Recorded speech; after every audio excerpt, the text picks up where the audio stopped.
this week's Parsha, Shoftim v'Shotrim, so we hit upon the three main authorities of the ancient Jewish world.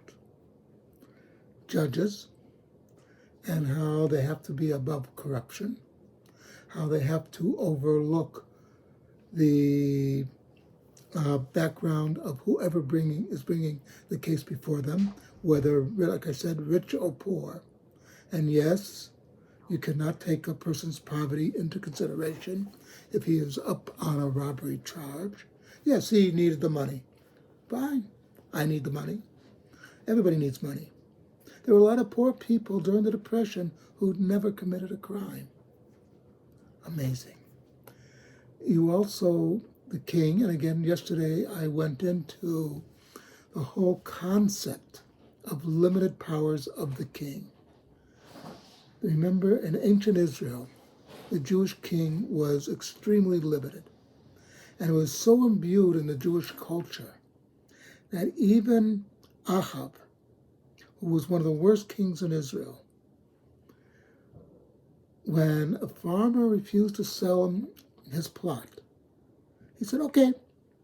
And his wife Jezebel, the real Jezebel, got angry. You're the king, why don't you just take it? And it never occurs to Ahab that he can just take it. Because although he's a bad king, he's an Israelite king. And that makes a major difference. And we get to the Kohanim, the priests. They're in charge of the spiritual life of the people. And again, they're admonished very heavily. Do not allow corruption to seep in. What corruption does, whether it's the judicial branch or the king or the executive branch or the religious branch, is it brings in doubt of the veracity of the leadership of the country. That people will then mock the leaders. Remember in the book of Ruth, the opening line tells it all. Now it's usually translated as in the days when the judges judged, but it can also be translated as in the days when the judges were judged. Elimelech leaves Judah to go to Moab.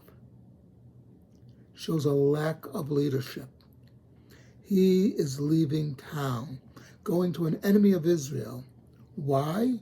Because the situation in Israel was probably so bad and corrupt. And then we all know the story of what happens to him and his family. The point is, corruption is the death knell of any society. There will always be corruption. There are always important people willing to take bribes. It's how we react to them taking bribes. Do we accept it as normal or not? If we don't accept it as normal, we're in a good society. If we accept it as normal, then that society will fail. Something to think about.